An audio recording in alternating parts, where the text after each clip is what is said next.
¿Cómo les va? Buenas tardes. La verdad que es un privilegio venir a la Feria del Libro aquí en Venado Tuerto, en un espacio abierto, al aire libre, en un club. La verdad, felicitaciones. Gracias por la convocatoria. Y me pongo acá y no me siento para no sentirme tan lejos. Esta era la idea fundamental sobre por qué pedí hablar desde aquí. La verdad que es un gustazo. Estamos en un momento muy particular de la historia argentina. Estamos a una semana de unas elecciones que van a definir si vamos a tener más o menos democracia. Y creo que esa definición forma parte de todo lo que imprescindiblemente tenemos que pensar sobre estos 40 años de democracia. Es imprescindible, y por eso nosotros hicimos un libro que definimos que es un libro coral, porque es un libro en donde hay más de 15 autores y autoras que generan distintos puntos de vista sobre diferentes aspectos de estos 40 años. Uno está tentado también a contarles que dentro de lo que es la cocina de un libro, yo lo pensé desde la estructura de un programa de radio y me imaginé, por ejemplo, el 30 de octubre, haciendo un programa de radio de 6 horas y poniendo 40 temas musicales, uno por cada año de la democracia. Y yo estoy convencido que en ese repaso que hice particularmente yo, lo puede hacer cualquiera de ustedes.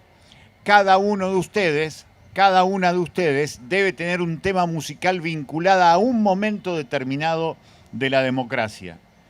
Y en forma simultánea también hacemos el ejercicio de recorrer fragmentos de los discursos inaugurales de los últimos y únicos 7 presidentes y una presidenta que fueron electos por el voto popular, porque en estos 40 años tuvimos más presidentes. Algunos tuvimos 5 en menos de 6 meses, pero lo cierto es que 7 solamente fueron electos por el voto popular en estos 40 años. Entonces hacemos un resumen de lo que fue el fragmento del discurso inaugural. Y es realmente apasionante, porque es un viaje de palabras y de imágenes que nos remiten directamente al presente y a una consigna de un gran escritor argentino, que era Osvaldo Soriano, que en su gran novela Una sombra ya pronto serás, dice que cada uno de nosotros estamos presos en la telaraña de la historia, pero que esa telaraña de la historia argentina no va por fuera, va por dentro. Y que sin saberlo, dentro de cada uno de nosotros, dentro de cada una de ustedes, está todavía peleándose el fantasma de Rosas con el fantasma de Sarmiento. Es maravilloso eso que dice Osvaldo Soriano desde la literatura, porque de alguna manera se enmarca en lo que nos pasa hoy, 40 años después de democracia. Cuando uno tiene casi como consigna originaria de la democracia aquello que Raúl Ricardo Alfonsín prácticamente decía como una especie de rezo cívico, que con la democracia se come, se educa, se cura y se trabaja, 40 años después nos encontramos ante una segunda vuelta el domingo que viene, en donde las cosas se han complicado y mucho. Claramente aquel piso de la democracia de 1983 ya no está. Creímos que era eterno.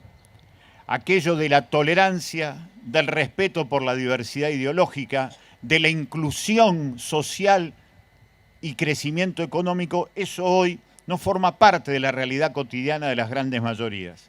En el medio estamos nosotros. ¿Qué somos? ¿Protagonistas de aquello que soñamos ser? ¿O somos consumidores consumidos de un sistema que nos ha hecho cada vez más exacerbadamente individualistas, cada vez más exacerbadamente consumidores? Por eso el verdadero título del libro es Democracia año 40 y la pregunta en forma colectiva si nos definimos como protagonistas o como consumidores consumidos, porque siempre hay una doble vuelta en esto, consumidores, consumidos. Y allí aparece algo que está directamente vinculado con esta celebración que ustedes están haciendo en Venado Tuerto. La Feria del Libro es la celebración de la palabra. Y la palabra es lo que define un ser humano. Somos las palabras que nos navegan por dentro. Y de acuerdo a algunas de esas palabras nos enamoran más que otras. Y allí está la primera señal que yo quiero compartir con ustedes. Allá por 1975, cuando vino la UNESCO, que es ese organismo de Naciones Unidas vinculadas a la cultura y la educación, hizo un estudio sobre cómo las argentinas y los argentinos manejábamos el idioma castellano. Y el resultado fue que manejábamos en promedio 8.000 palabras cada uno. Era muy importante. El idioma castellano en realidad tiene 14.000 palabras, manejar 8.000 era realmente muy importante. 1975. 30 años después, varios saqueos de por medio, el terrorismo de Estado de por medio, la desarticulación de la educación como sistema nacional educativo y la provincialización que hizo la dictadura, 500 leyes vigentes todavía de la dictadura en el presente. 30 años después, en el año 2005, la UNESCO volvió a la Argentina. Y el resultado determinó que en lugar de 8.000 palabras cada uno, estábamos manejando 800 palabras cada uno. 10 veces menos de palabras. 10 veces menos de palabras para decir lo que pensamos, para decir lo que no queremos y para proyectar, para tener un futuro, para tener un sueño. Por eso es tan importante pensar en estas cuestiones de cómo recuperar las palabras que ya no tenemos, porque sin palabras propias no tenemos pensamiento propio.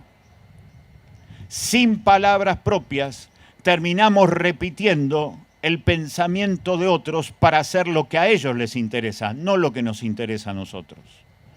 Y allí aparecen dos desarticulaciones muy fuertes, que son dos grandes negocios a partir de las palabras y de las ideas.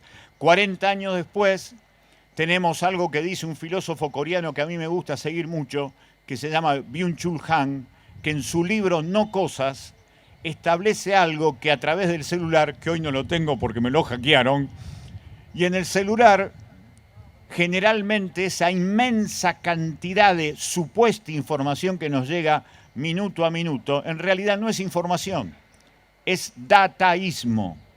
Y ese dataísmo genera un desprecio tremendo para la democracia. Se desprecia la verdad, no importa si es verdad o no es verdad, se la desprecia. Lo importante es que el dato articula con aquello que señala el algoritmo y empezamos a ser consumidores, consumidos de ese dataísmo que creemos que es información. Y después estuvo la otra gran desarticulación, la desarticulación de la conciencia histórica y del debate democrático. Yo me acuerdo que en 1983, los que somos y llevamos adelante el mejor oficio del mundo, que es hacer periodismo, estábamos enamorados de un informe que había justamente publicado la UNESCO en 1980. Fue el último informe que bancó Inglaterra, fue el último informe que bancó Estados Unidos. Se llamó el informe McBride. El informe McBride se llamaba Un solo mundo, voces múltiples. Y allí hacía una diferencia entre el discurso democrático y el discurso autoritario. El discurso democrático era aquel en que alguien compartía información con su audiencia y después de compartir esa información podía o no dar la opinión. Lo que importaba era compartir información veraz. Y después cada una de las personas podía tener una conclusión diferente a partir de esa información compartida. Eso era información democrática, eso era el discurso democrático. El discurso autoritario era aquel que solamente opinaba. Decía, esto para mí es rojo, y se terminaba. Con lo cual el oyente, ¿qué tenía para decir? Sí o no, no le quedaba otra. Por lo tanto, no había construcción democrática. 40 años después, el discurso democrático parece haber perdido por goleada. Y es imprescindible saber que en esa derrota por goleada del discurso democrático, lo que empieza a prevalecer es la ausencia de palabras y la presencia cada vez mayor de violencia. Por eso nosotros, en primer lugar, le queremos dar un abrazo muy grande a Bruno, porque esta semana Bruno sufrió justamente la presencia corporal concreta de esta enorme socialización de la violencia y de la intolerancia. Así que, Bruno, el abrazo grande en medio de un lugar de plena resistencia de las palabras y los valores democráticos como es la Feria del Libro. Y en segundo lugar, nosotros, frente a esta situación. ¿Qué hacemos frente a esta situación? En 1983, nosotros arribábamos a la democracia después de lo que había sido el terrorismo de Estado, que determinaba que el verdadero poder en la Argentina, la verdadera y única casta que existe en la Argentina, el poder económico, había generado el terrorismo de Estado. La desaparición de 30.000 compañeras y compañeros era en realidad el castigo de los sectores dominantes para generar una sociedad obediente, para eliminar el trabajo, los derechos laborales, las indemnizaciones, las vacaciones, la educación pública solamente garantizada a partir de las provincias si podían. Por eso la dictadura se las tiró a las provincias a la educación. Por eso en la Argentina hoy tenemos 24 planes de estudios diferentes, porque todavía sigue ese plan que elaboró la dictadura de tirarle a las provincias aquello que en aquel momento formaba parte de esa palabrita que también desapareció de a poquito, identidad nacional. ¿Qué es la identidad nacional hoy? Parece ser simplemente la camiseta de la selección de fútbol y la suerte individual de Leo Messi, pero da la sensación que la Argentina es otra cosa. Que la Argentina somos 47 millones de personas que necesitamos lograr lo que dice la letra de aquel pibe de 25 años, Vicente López y Planes, cuando decía: se levanta a la tierra una nueva y gloriosa nación, coronada a sus 100 de laureles y a sus plantas rendido un león. ¡Qué pedazo de orgullo tenía ese pibe de 25 años! ¿A qué distancia está ese orgullo de la vida cotidiana de millones de pibas y de pibes de 25 años? Pero ese pibe de 25 años dejó algo que todavía sí se canta en ese himno que cada vez cantamos con menos ganas. Aquello que vamos a ser felices el día que en el trono de la vida cotidiana esté la noble igualdad.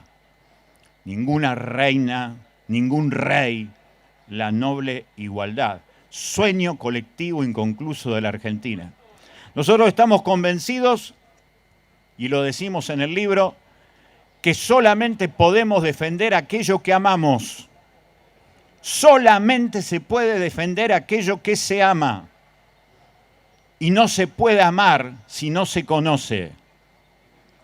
Por eso es tan fácil que se lleven puesto parte de la historia de la provincia de Santa Fe, parte de la historia de Venado Tuerto, de la historia de Rosario, de San Lorenzo, de Reconquista, de la Argentina. Porque nos han robado la historia y al robarte la historia te roban la presencia de lo grupal. No somos individualmente los que nacimos de acuerdo a la fecha de nacimiento que está en el documento. Somos el resultado de una historia, de un pueblo que ha generado muchísimas luchas para tener lo poco que tiene. Pero si no tenemos esa conciencia de pertenencia a algo grupal, creemos que somos eso que quiere el dataísmo. Individualismo exacerbado. El mundo se funda con cada uno cuando en realidad es así. Al revés, el mundo termina fundiéndose en la suerte individual para que solamente los intereses de pocos terminen siendo los ganadores. 1983 entonces decíamos, Raúl Ricardo Alfonsín gana una elección extraordinaria y lo hace porque había llegado a instalar la idea de un pacto entre el peronismo, el sindicalismo y la tortura de aquellos que habían sido los títeres macabros de los verdaderos dueños del poder, que eran las Fuerzas Armadas y las Fuerzas de Seguridad en lo que fue el terrorismo de Estado. Se instala eso, gana triunfo, la puerta a la vida, el gran hecho histórico de los juicios históricos en contra del terrorismo de lesa humanidad, y de pronto, cuando Alfonsín va a Estados Unidos y reclama que la deuda externa es absolutamente ilegítima porque no fue disfrutada por el pueblo, sino que fue el negocio de 600 empresas, las mismas 600 empresas que hoy imponen los precios en la vida cotidiana del pueblo argentino, las mismas. Alfonsín dice en Estados Unidos: vamos a hacer un club de deudores, y se lo dice en la cara al presidente en aquel momento del imperio, a Ronald Reagan. Pero después cambia el ministro de Economía. aparece por primera vez aquello que había aparecido por primera vez en 1955, el Fondo Monetario Internacional. Viene la economía de guerra, 14 paros por aquella CGT liderada por un dirigente cervecero, Saúl Ubaldini. Parece que estoy hablando de prehistoria, pero les juro que no pasó hace mucho en la historia argentina.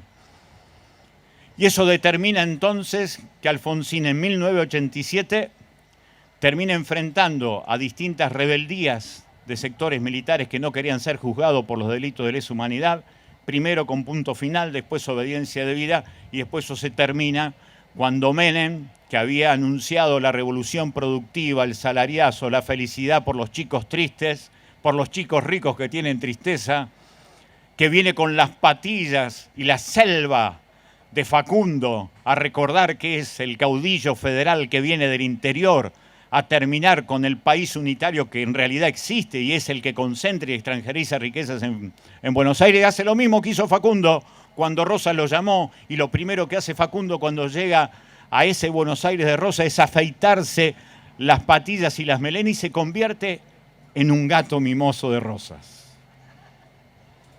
Y se terminó Facundo.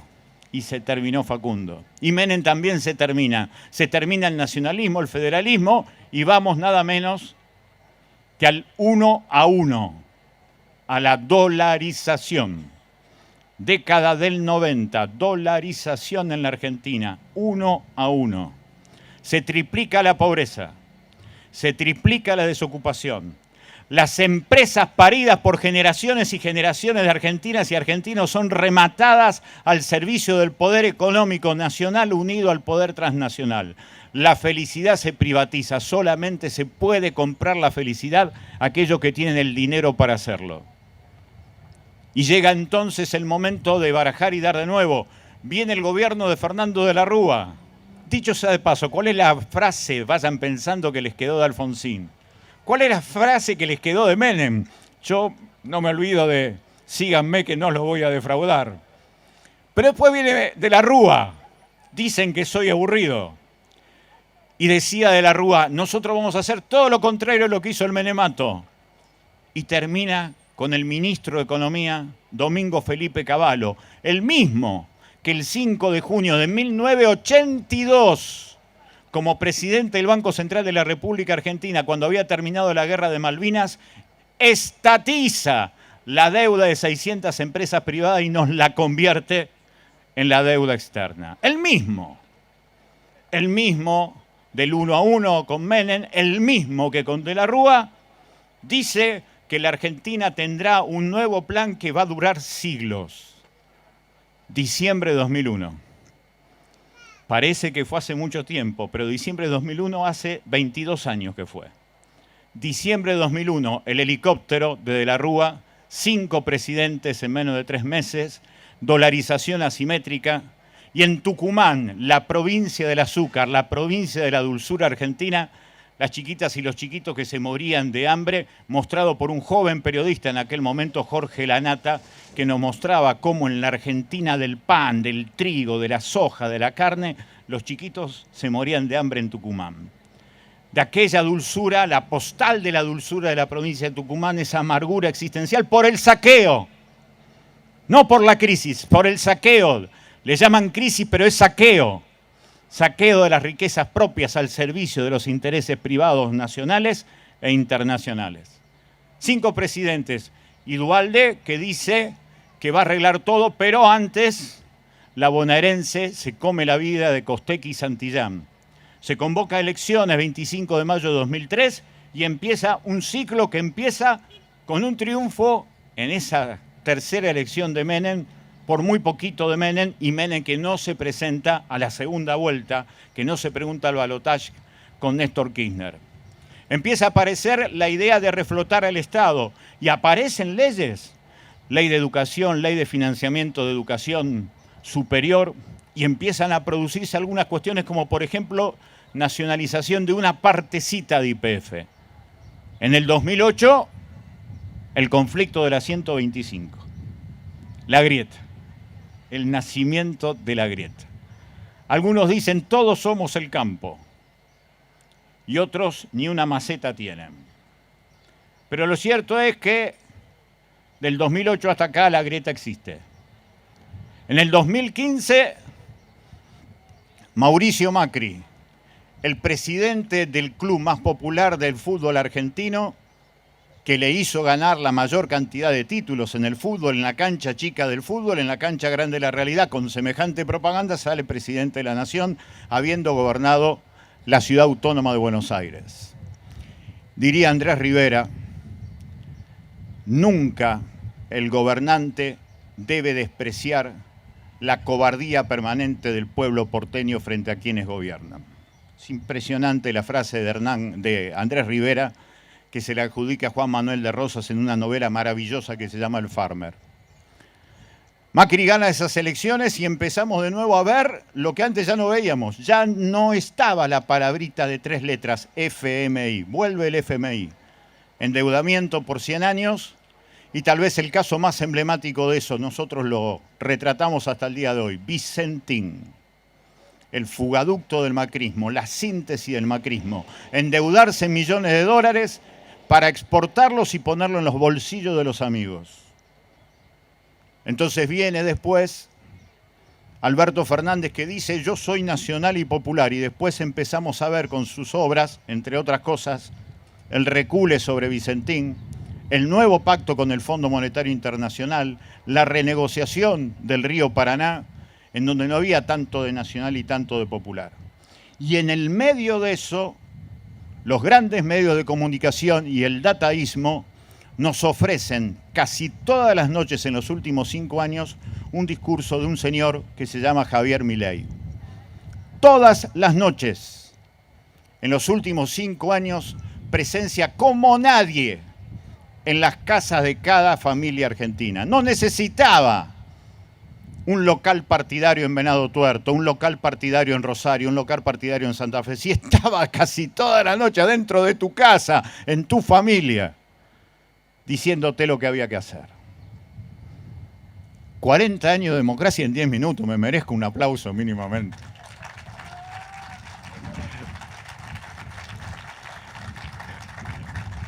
Esto lo hago para distender porque lo que se viene el domingo que viene, mamita.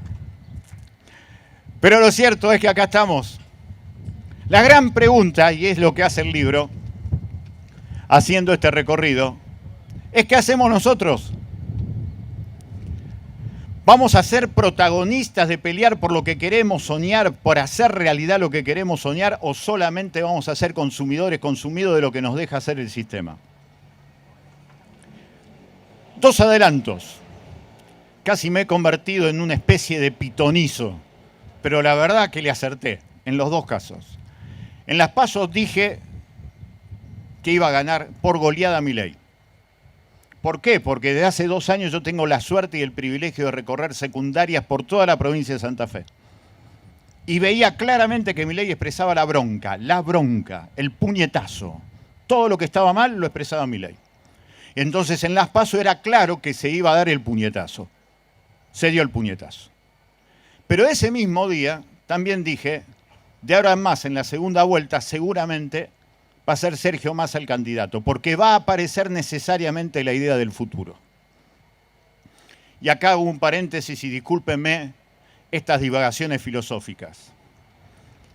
Hay un filósofo español que escribió un libro muy lindo que se llama La política en tiempos de indignados, que se llama Daniel Innerarity. Es un fenómeno el tipo. El tipo dice algo muy importante. Así como hay una pésima distribución de los ingresos, hay una pésima distribución del futuro. Hay mucha gente que siente que no tiene futuro. Y eso es verdad. Lo vemos en las pibas y en los pibes que se meten en las bandas narcopoliciales simplemente para soportar el presente. Ni piensan en el futuro. Te lo dicen, me lo dijeron muchas veces. Del Frade a los 21, yo me mato, me muero. La idea del futuro no está para todos, no está democratizado el futuro. Ahora, ponete a pensar lo que significa que vos no tenés futuro. Significa que no tenés esperanza, que estás mutilado como ser humano. ¿Cómo vivís si no pensás que hay un futuro, que hay un mañana? Eso, como idea, me repercutía porque se unía a las miles de historias que voy recogiendo en distintos lugares de la provincia, de chicas y de chicos que te dicen que no tienen futuro, que no creen en el futuro y que no les interesa ni les sirve de nada el pasado. ¿Se acuerdan que dijimos? La destrucción de la conciencia histórica es la destrucción de la conciencia grupal y es la destrucción de la autoestima. La Argentina es un país de porquería, por lo tanto que se regale, que se privatice el mar, que se le ponga un monio al Paraná. Y es al revés. Tenés que enamorarte de donde estás porque lo defendés y de la misma manera sos de acuerdo a lo que amás. Si no amás, te roban todo, hasta tu propia vida. Fíjense lo que sucedió el año pasado en Rosario. 288 homicidios tuvimos en Rosario. 288, la mayoría chicas y chicos menores de 30 años. Pero vino un dato tremendo. Tuvimos 460 suicidios. Piensen esos dos números. En Rosario se suicida más gente que la que es asesinada. Es una doble locura. Primero, que sea tan simple encontrar un arma. Es más fácil encontrar un arma que un trabajo estable y en blanco. Pero después, ¿por qué hay tanta falta de abrazo de políticas públicas para hacer que una piba y un pibe no insista convivir? Y ahí me resonó la frase del español, la ausencia de futuro. Entonces, frente a un presente que solamente agobia y da bronca, los pibes y las pibas impulsaron las PASO. Eso que yo les decía que pasó con Milei en las PASO. Pero después estaba convencido que aunque no queriéndolo ni sintiéndolo, iban a empezar a pensar, bueno, el tipo me sirve para dar un puñetazo, pero el ahora en más. Entonces empecé a ensayar algo con las chicas y con los chicos y que vengo con mucha humildad a hacerlo acá. ¿Qué es la democracia? ¿No será, entre otras cosas, como un mínimo acuerdo, aquello que soñamos como sociedad para la gente que amamos? Entonces, a partir de ese momento, empecé a diseñar esa idea. ¿Cómo querés la vida para tu mamá, para tu papá, para tus amigos, para tu pareja? ¿Con más o con menos educación? ¿Con más o con menos salud? ¿Con trabajo protegido o con trabajo desprotegido? ¿Cómo lo querés? En ese contexto estaba convencido que Massa ganaba con amplitud hasta casi de primera vuelta. Eso es lo que yo dije durante 2 semanas. Me decían que estaba totalmente loco, cosa que es verdad, pero también se dio en los datos concretos que terminó así. No me apuren porque no tengo ni idea qué va a pasar el domingo. Pero lo cierto es que acá estamos. El tema es qué hacemos nosotros. En 40 años de democracia estoy convencido que tenemos para hacer varios equipos de fútbol con los problemas que tenemos porque la democracia no terminó siendo lo que decía Alfonsín, de que con la democracia se come, se educa, se cura y se trabaja. Estoy convencido. Ahora, nosotros, cada uno de los que estamos acá, ¿qué hacemos para la gente que amamos? ¿Cómo nos jugamos para ser protagonistas y no consumidores consumidos? Por eso, para no aburrirlos más, porque ya no tengo teléfono, entre otras cosas, y no tengo ni siquiera el reloj del teléfono, y para no abrumarlos, simplemente decirle aquello que alguna vez me enseñó un tipo extraordinario, que era también un filósofo, que empecé a escuchar en radio en la década del 80, en el programa que hacía Oscar Bertón en LT8 a la mañana. El tipo se llamaba José Pablo Feynman, y una vez que lo entrevisté me dijo una frase de Jean-Paul Sartre, en un libro que se leía mucho en la década del 70, Los condenados de la tierra, de Frank Fanon, en donde Sartre decía, lo más importante es saber lo que uno hace con lo que la historia ha hecho de cada uno de nosotros. La frase parece complicada, pero no es tanto. La historia ha hecho algo con nosotros. Ahora, eso no está cerrado. Está abierto. El futuro está abierto. La democracia no está cerrada, la democracia está abierta. El tema es cómo la protagonizamos para profundizarla. Tengo una última idea que me la ofrece el calendario. El 19 de noviembre se vota y vamos a votar por ampliar y profundizar la democracia. Pero el otro día, el lunes siguiente, es 20 de noviembre. ¡Qué belleza! El 20 de noviembre es el Día de la Soberanía. ¡Qué buen programa político ese! Profundizar la democracia para reconquistar la soberanía económica, popular y política. Esa es mi idea, esa es mi meta y por eso quiero ser protagonista y no simplemente un espectador. Muchísimas gracias y disculpen tanta lata.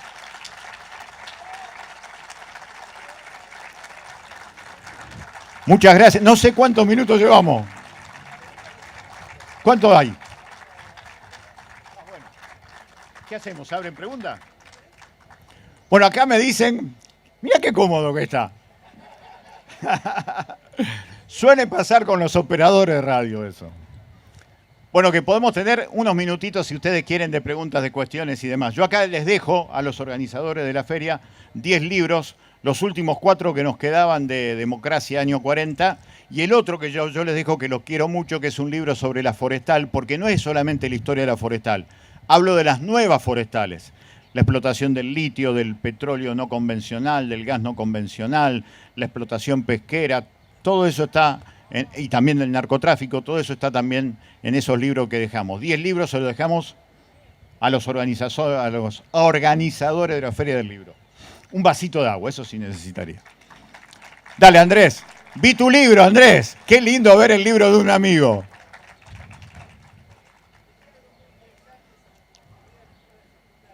Sí. Sí.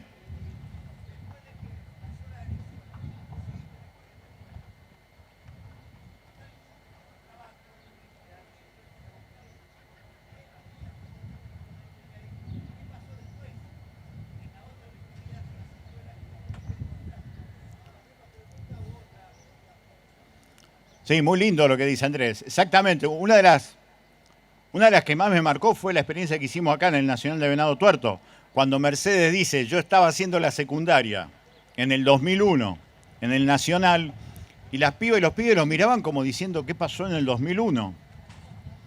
A mí me conmovió la falta de conciencia histórica, porque no estaba debatiendo si San Martín se exilió por culpa de Rivadavia o porque no tuvo más ganas de seguir haciendo la revolución. No estaba discutiendo el siglo XIX, estaba discutiendo lo que había pasado 20 años atrás.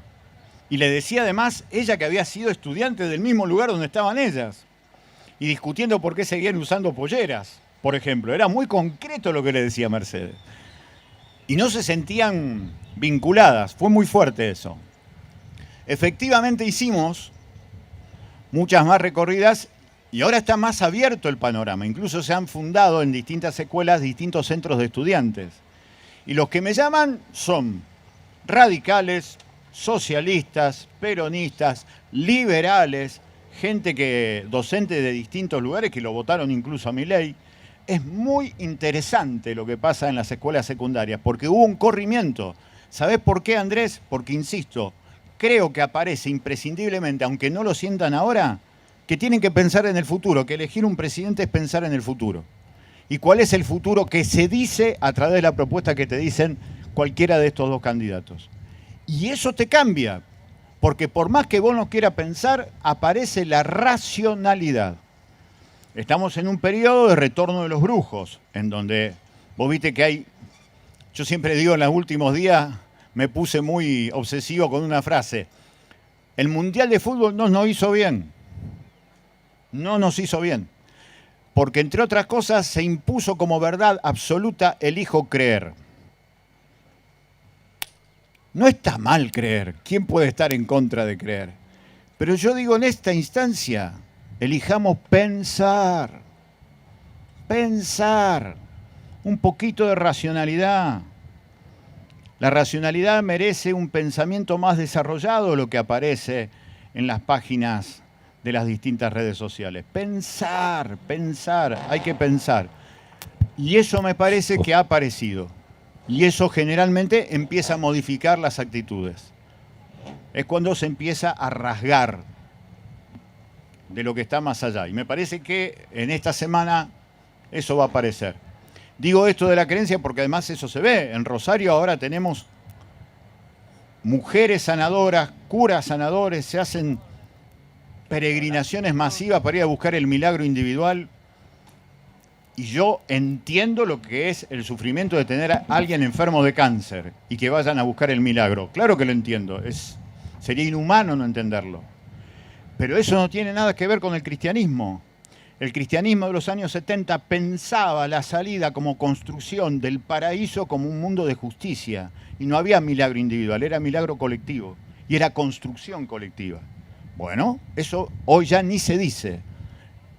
Por eso, está bien, elijan creer, pero de paso, en un momento, elijan pensar.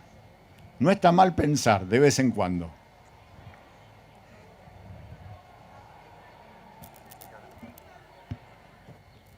Adelante.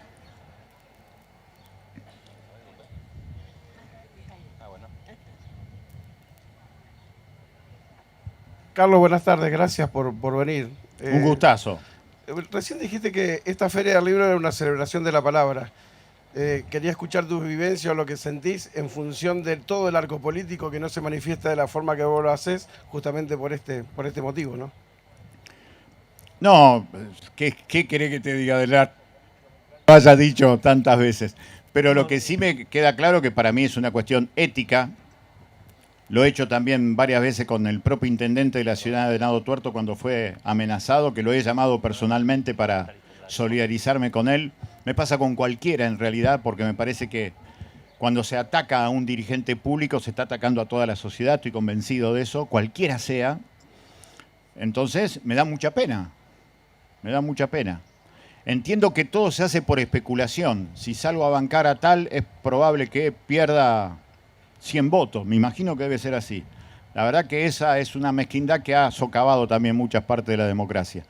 Pero no, yo tengo la posibilidad de decir siempre lo tuve, aunque con costos, pero siempre la tuve, de poder decir lo que siento y lo que creo que hay que decir. Yo creo que a Bruno habría que abrazarlo de todos los sectores. La mejor democracia es la que permite el pluralismo, la mayor racionalidad posible, y hechos irracionales van en contra de eso. Son hechos absolutamente antidemocráticos que hay que condenar. Cualquiera sea su origen. A mí alguna vez dirigentes del peronismo me declararon persona no grata en Villocampo, en el norte de la provincia. Ahora, eso no significaba que todos eran iguales. Me parece también que lo que los atacaron a Bruno deben representar a un colectivo en donde todos no son iguales a los que lo atacaron a Bruno. Pero eso no quiere decir que hay que callarse lo que le hicieron a él.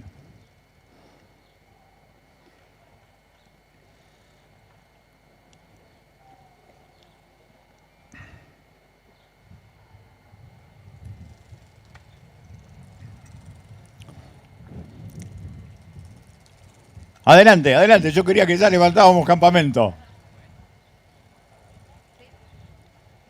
Buenas tardes, Carlos. ¿Cómo estás? Quisiera que usted, ya que hizo un resumen tan rápido de la democracia, nos diera un panorama del tema del Paraná, que somos santafesinos y nos interesa mucho. Estamos complicados con el Paraná, ¿eh? Estamos muy complicados. Es así, mirá, la primera información. El próximo 6 de diciembre se hace una nueva reunión de los países integrantes del Mercosur, Brasil, Uruguay, Paraguay, Argentina y Bolivia. Los 5 se van a reunir el próximo 6 de diciembre y van a retrabajar el tratado de lo que ellos llaman la hidrovía. En ese convenio nuevo que quieren hacer, ya han metido la idea de internacionalizar las aguas del Paraná. Internacionalizar significa, en buen romance, que le van a sacar la soberanía a la Argentina, al Paraguay, a Brasil y al Uruguay para controlar lo que pasa por las aguas del Paraná y del Plata. ¿Quién se va a quedar? Los que ya dijeron. El embajador norteamericano en Paraguay, Mark Ornstein, en agosto del año pasado salió a decir que todo lo que tiene que ver con la planificación y control de la hidrovía lo está haciendo el Comando Sur del Ejército norteamericano. Por eso no fue casualidad que durante toda esta semana habrán visto ese sainete de la lancha con 134 kilos de cocaína flotando en el río Paraná. Dejaron flotando en el río Paraná $1 millón. Eso no lo hicieron los monos, no lo hizo Alvarado, no lo hicieron los Funes. Eso lo hacen las organizaciones que exportan por el Paraná, que exportan por Vicentín, por Terminal Puerto Rosario. Ahora, eso lo hacen porque tienen la venia política de quien controla todas estas exportaciones, que es la DEA, el organismo creado por Richard Nixon el 1 de julio del 73, que dice combatir el narcotráfico, en realidad regula las exportaciones de América al mundo, porque de esa manera, ¿qué demuestran? Que el Paraná está contaminado de cocaína permanentemente, que claramente no lo puede controlar la Prefectura Naval Argentina y que tenemos que ir a esa reunión del 6 de diciembre con la clara definición que se tiene que internacionalizar todo lo que pase por el Paraná. Eso es lo que yo creo. Todo esto, insisto, me lo da esta sucesión de hechos que te estoy contando. Y creo que estamos complicados, porque lo que se ha redefinido, por incluso el viaje que ha hecho Massa a China, es que le quiere dar participación también a los chinos en todo lo que tiene que ver con la renegociación de la vía troncal del Paraná. Es un problema, porque por el Paraná se va solamente de dinero santafesino 20.000 millones de dólares al año. Pero de dinero completo de todo el país por el Paraná se van 35.000 millones de dólares. Si cada vez nos va a quedar menos, nos vamos a quedar cada vez más pobres. Por eso es fundamental discutir lo del Paraná. Y no es una anécdota lo de la lancha con los 134 kilos de cocaína, como lamentablemente han hecho casi todos que no han salido a hablar del tema. Eso también, sobre los silencios, ahí tenés otro silencio estridente.